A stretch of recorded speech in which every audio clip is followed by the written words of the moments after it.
Hello everybody. तो आज मैं बहुत दिनों के बाद फिर से मैं अपने यूट्यूब चैनल पे आपके लिए कुछ वीडियो लेकर आया हूँ। काफी समय के बाद मैंने लास्ट जो मैं क्लास में ले रहा था 12th का फिजिक्स का उसमें मैंने जो डिस्कस किया था वो अभी भी मेरे इस बोर्ड पे लिखा हुआ है। तो कुछ कारणवश मैं क्लास नहीं ले पा रहा था, बट आई होप कि अब ये जो आपकी जो क्लास है रेगुलर चलेगी। ठीक है, तो मैंने लास्ट जो लेक्चर लिया था उसमें मैंने जो डिस्कस किया था वो क्या था, relation between electric field and potential भी। ठीक है, तो एक बार मैं फिर से उसको मैं रिकैप में कर देता हूँ।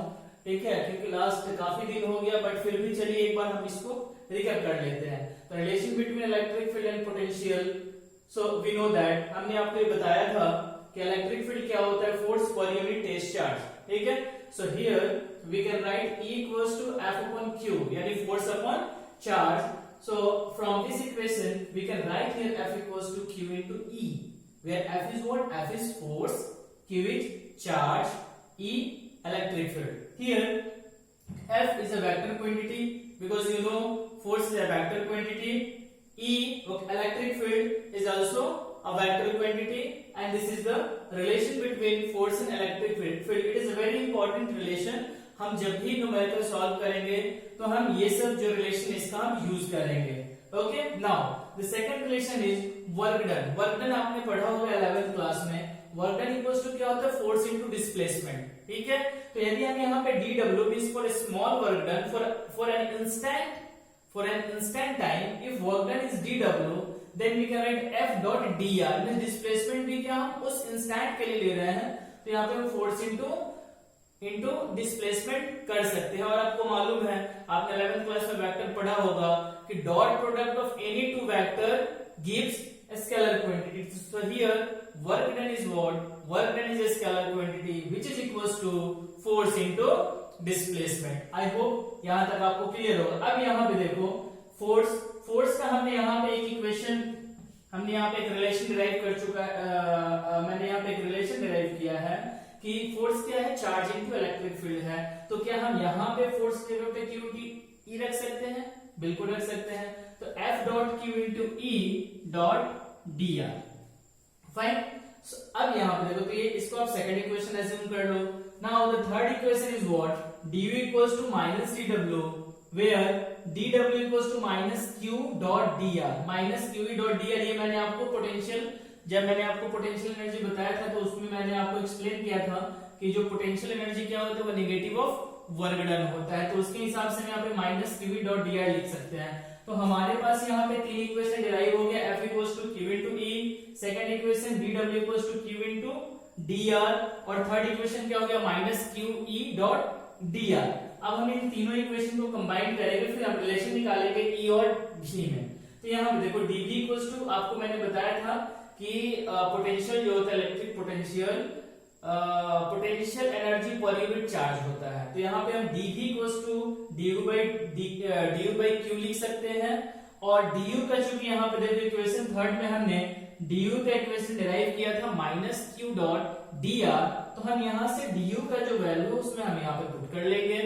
तो आपको ये क्लियर समझ में आ रहा होगा ना कि dv इक्वल्स टू क्या है, du बाई q। du की जगह पे हम क्या पुट कर सकते हैं, minus Q dot D are. Q नीचे है, इसको लिख दिया हमने। ये du का वैल्यू कहां से आया, क्योंकि हमने पढ़ाया था आपको change in potential energy is equals to negative of work done. तो यहां से minus Q E dot D R हो जाएगा, और ये minus Q E dot D R को हमने यहाँ पे पुट कर दिया। चार्ज से चार्ज क्या हो गया, कैंसिल हो गया। चार्ज से चार्ज कैंसिल होने के बाद अब यहाँ पे क्या बचा, dv equals to minus E dot D R, जो कि हमने यहाँ पे लिख दिया dv equals to minus E dot D R. अब हम यहाँ से E इक्वल्स टू लिख सकते हैं minus D by D R. अब आप सोचें कि ये कैसे आया, ठीक है, तो ये कैसे आया। अब यहाँ पे E dot D R equals to, यदि हम यहाँ पे एज्यूम करते हैं कि जिस डायरेक्शन में इलेक्ट्रिक फील्ड है, the direction of electric field and the direction of displacement is same, means theta equals to 0 degree. Okay, और जब भी दो वेक्टर का डॉट प्रोडक्ट होता है a डॉट b, तो उसमें आप जानते हो क्या लिखते हैं, magnitude of a into magnitude of b into cos theta, where theta is the angle between vector a and vector b। Here if we assume E and D are both are in same direction means the angle between electric field and displacement is equals to 0 degree and hence cos 0 equals to 1. So we can directly write dv equals to E dot dr. dv equals to minus E dot dr we can write only magnitude. ठीक है ना, अब यहाँ पे dot लिखने की जरूरत है E dr. अब यहाँ से हम इलेक्ट्रिक फील्ड इक्वल्स टू क्या लिख सकते हैं minus dv upon dr. Okay, उसके बाद हमने आपको ये इंटीग्रेट करके भी बताया था कि इंटीग्रेशन के फॉर्म में इसको हम कैसे लिखेंगे. ठीक है, यदि आप नहीं देखे होंगे तो एक बार फिर से आप मेरा प्रीवियस लेक्चर देख लीजिएगा, ऐसे मैंने इसको समझा दिया. ओके, तो ओके आप इसको नोट कर लीजिए वीडियो को पॉज करके. ओके, चलिए तो एक बार हम ऐसा करते हैं कि अभी तक हमने जो भी आपको स्टार्टिंग से जितना ही मैंने लेक्चर लिया था तो उसमें जितना भी फॉर्मूलाज था उसको मैं एक बार एक एक करके मैं डिस्कस कर देता हूं. ठीक है, ताकि उसके बाद फिर हमें जब हमें सॉल्व करना होगा तो उसमें प्रॉब्लम नहीं होगा. ठीक है, तो सबसे पहले हमने आपको इस चैप्टर में इलेक्ट्रोस्टैटिक्स में क्या बताया था, क्वांटाइजेशन ऑफ चार्ज. ठीक है, तो क्वांटाइजेशन ऑफ चार्ज के लिए फॉर्मूला क्या था, Q equals to plus minus n into E था. Okay, where n is integer, okay, it's not a fraction, and E is electronic charge. Value of electronic charge मैंने आपको बताया था 1.6 into 10 to the power minus 19 coulomb है. चूंकि हम यहाँ पे केवल मैग्नीट्यूड लेते हैं इसलिए जब आप मैग्नीट्यूड लोगे तो उसमें साइन की जरूरत नहीं होती, आप डायरेक्टली लिख सकते हो 1.6 into 10 to the power minus 19 coulomb. ठीक है, इसके बाद क्वांटाइजेशन ऑफ चार्ज के बाद मैंने आपको पढ़ाया था कूलम्स लॉ.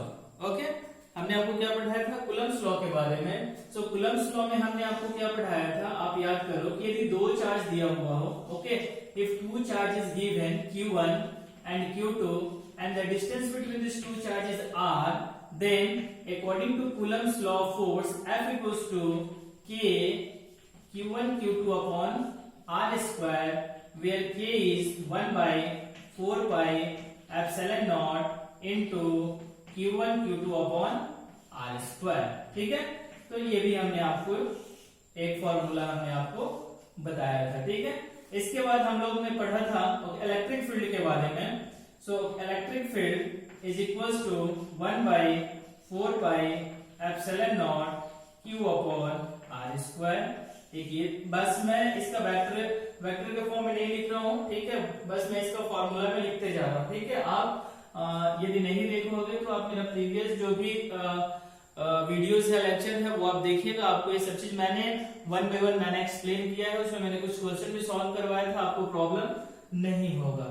ठीक है, इसके बाद क्या मैंने आपको पोटेंशियल भी पढ़ाया था. पोटेंशियल इक्वल्स टू क्या था 1 by 4 pi epsilon naught Q upon R.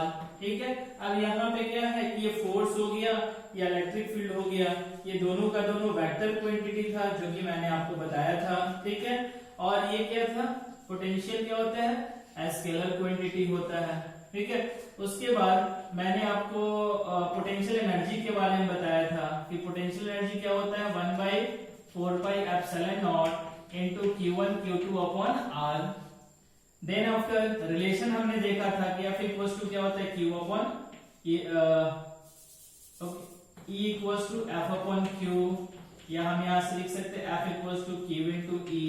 ठीक है, फिर और भी मैंने लास्टली मैंने रिलेशन जो डिराइव किया था equals to minus dv upon dr, आप इसको भी याद रखिए. तो ये सब मैंने फॉर्मूला आपको एक एक करके मैंने सब चीज यहाँ पे एक्सप्लेन कर दिया है. ठीक है, इसके बाद हमारा जो नेक्स्ट जो टॉपिक है इसमें वो है डाइपोल. ठीक है, इसके बाद नेक्स्ट हमारा टॉपिक क्या है, डाइपोल. तो डाइपोल को हम इसमें पढ़ेंगे और डाइपोल को जैसे ही खत्म करेंगे ये हमारा जो फर्स्ट यूनिट है ये कंप्लीट हो जाएगा. ठीक है, हम लोग डाइपोल पढ़ेंगे, फिर डाइपोल का इलेक्ट्रिक फील्ड फाइंड करेंगे, डाइपोल का पोटेंशियल इलेक्ट्रिक पोटेंशियल फाइंड करेंगे. ठीक है, डाइपोल के बारे में थोड़ा पढ़ेंगे. उसके बाद हम इस चैप्टर में न्यूमेरिकल्स को सॉल्व करेंगे और उसी के साथ ये चैप्टर हमारा खत्म हो जाएगा. ठीक है, यदि मैं एक कोई क्वेश्चन मैं सोच रहा हूँ आपके लिए सॉल्व करवा दूं क्वेश्चन कोई. ठीक है, तो चलिए एक क्वेश्चन देखते हैं. ठीक है ना, तो थोड़ा सा और भी ये सब चीज क्लियर हो जाएगा. चलिए एससी वर्मा की क्वेश्चन है. ठीक है ना, एससी वर्मा की क्वेश्चन है.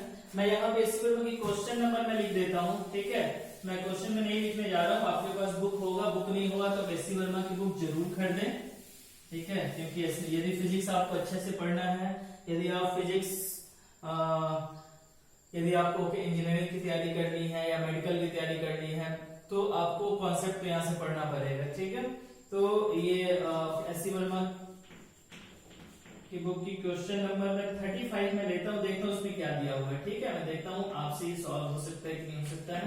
ठीक है, आप इसको समझ पा रहे हो नहीं पा रहे हो। दिया हुआ है two particles A and be having charge of 2 × 10⁻6 coulomb end of 4 × 10⁻6 coulomb. ठीक है, ओके, तो देखिए दो चार्ज पार्टिकल दिया हुआ है QA और QB दिया हुआ है, in which the value of QA equals to 2.00 × 10⁻⁻4 coulomb. ठीक है, ये 0 इसलिए दिया रहता है, जितना 0 रहेगा वो वैल्यू उतना ही एक्यूरेट है। आप सिग्निफिकेंट फिगर में पढ़े होंगे 11th क्लास में।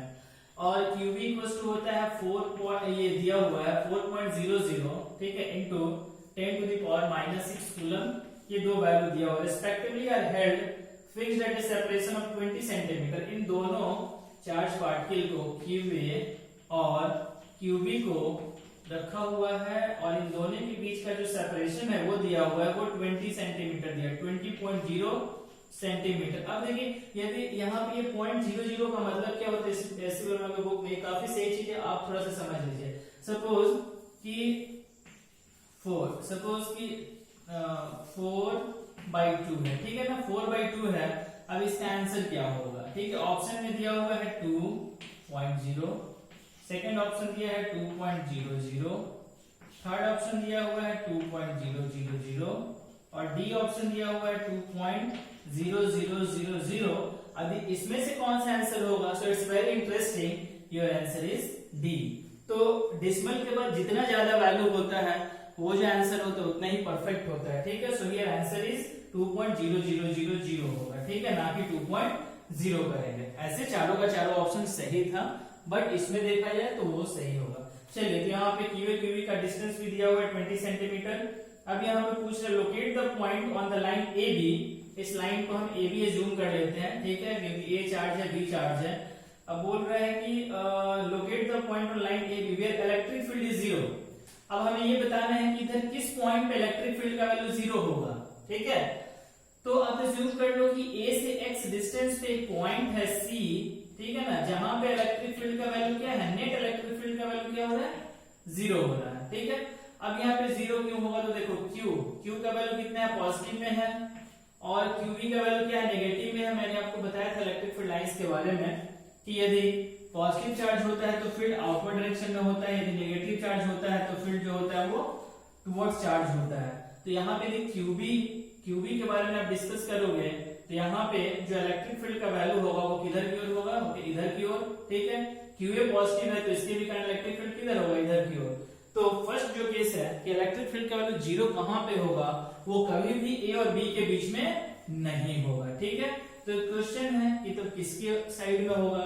अब यहाँ पे देखिए 2 है और यहाँ पे 4 कूलम है। ठीक है ना, 4 कूलम इंटू 10⁻6 है तो ये वैल्यू लेसर है। ठीक है ना, यहाँ पे 10⁻6 से लेसर है, तो जो पॉइंट जो होगा जहाँ पे इलेक्ट्रिक फील्ड का वैल्यू 0 होगा वो इधर कहीं पे होगा। ठीक है, तो अब हम इसे क्या कर लेते हैं कि ये B से जो डिस्टेंस है वो कितना है, X है, जहां पे नेट इलेक्ट्रिक फील्ड की वैल्यू क्या होगी, 0 होगी। ठीक है, हाँ, हो सकता है कि आपको थोड़ा दिक्कत हो रहा हो, बट कोई नहीं, आप मेरा प्रीवियस लेक्चर देखिएगा, सारा चीज क्लियर हो जाएगा। ठीक है, अब हम क्या करेंगे, E net इक्वल्स टू क्या हो जाएगा, EA प्लस EB। ठीक है, EA प्लस EB, और ये वैल्यू हमें कितना चाहिए, 0 चाहिए, तो EA प्लस EB। चलिए, अब यहाँ पे देखिए QA के कारण यहाँ पे इलेक्ट्रिक फील्ड का डायरेक्शन किधर होगा, आउटवर्ड डायरेक्शन में। QA को हम E मान लेते हैं, और QB के कारण इधर होगा, ठीक है, नेगेटिव डायरेक्शन में। तो यहाँ पे मतलब कि B का डायरेक्शन, तो यहाँ पे एंगल कितना हो जाएगा दोनों के बीच का, 180 डिग्री। मैं यहाँ पे बना देता हूँ। ठीक है, ये जो पॉइंट हमने जो लिया था C पे ड्यू टू चार्ज A, चूंकि यहाँ पे देखो पॉजिटिव चार्ज है, तो पॉजिटिव चार्ज से जो इलेक्ट्रिक फील्ड का डायरेक्शन होगा इधर की ओर होगा, और नेगेटिव चार्ज से जस्ट इसके अपोजिट डायरेक्शन में होगा EB, और यहाँ का एंगल कितना हो गया, 180 डिग्री। और यहाँ पे वेक्टर सम है, तो वेक्टर सम में जब एंगल 180 डिग्री होता है तो आप पढ़े होंगे magnitude of A plus magnitude of A B plus 2 A B cos 180 degree, ठीक है। और cos 180 का वैल्यू कितना होता है माइनस, ठीक है ना।